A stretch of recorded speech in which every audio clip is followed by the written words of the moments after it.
It's, I mean, the problem for blue badge holders everywhere really is the problem is that they just can't park anymore. There's been fabulous advances for drivers to enable them to drive, but when they get into their city centres or they go to the supermarket, there's just no bays to go into because they've been taken up usually by people who don't have any right to use a badge whatsoever. So how often does that happen to you, Helen, when you go out shopping and you find you just can't? I mean, quite a lot really. I mean, you can be driving around the city centre for quite a long time because someone like myself, I can't even really use car parks because I can't take the tickets in and out of barrier machines. So my only option is to park on the street, and when they're all taken, it sometimes means I just go home again. If I'm in the supermarket, it can mean a very long wait, and I've even missed hospital appointments because I haven't been able to get into the hospital in time despite arriving considerably earlier than my appointment time. Well, Helen, stay there because we've got Paul Slow with us who investigates this sort of thing. And Paul, what you've been discovering is that a lot of these blue badge holders have actually got blue badges which are fakes.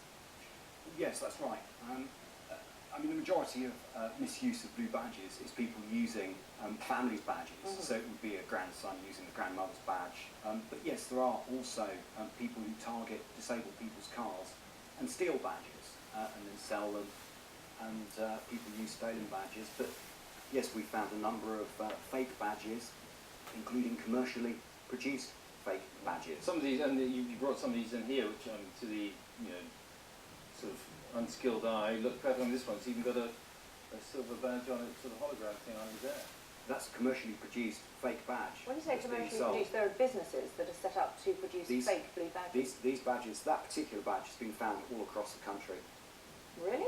Yes. How many of them do you think there are? Is it possible to say? We don't know. They've been found in Bath, Bristol, London and Birmingham. But of the 2.5 million blue badges that Yes. are out there at the moment, how many do you think are being used wrongly? Half a million. 20%. Wow. Helen, new measures coming into force from April. On-the-spot powers for local authorities to recover misused and cancelled badges.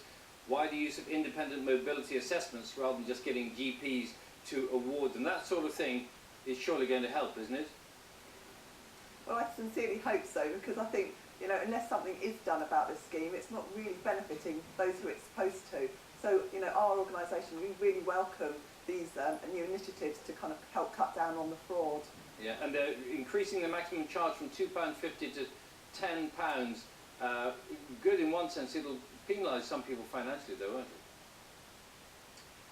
It's the first time that the price has been raised in I think about 30 years, but we would not really want any price attached to a blue badge because it's not really your fault that you have to have one.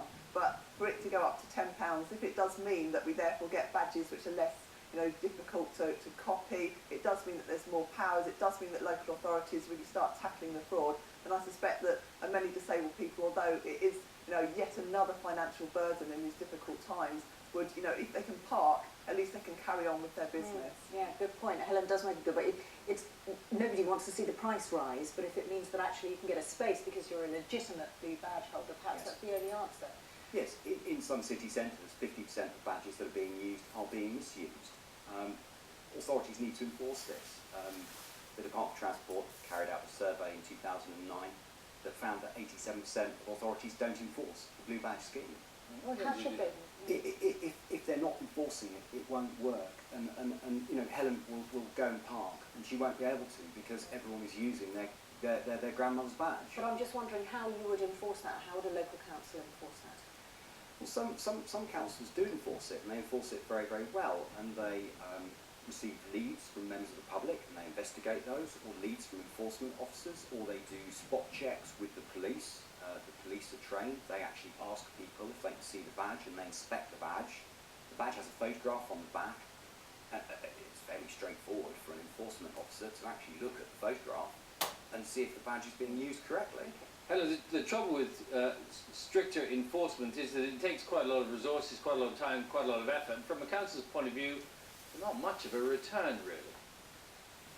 Well, for what Paul's saying, if you've got 50% of people using badges that don't belong to them, that's 50% of people not paying parking revenue.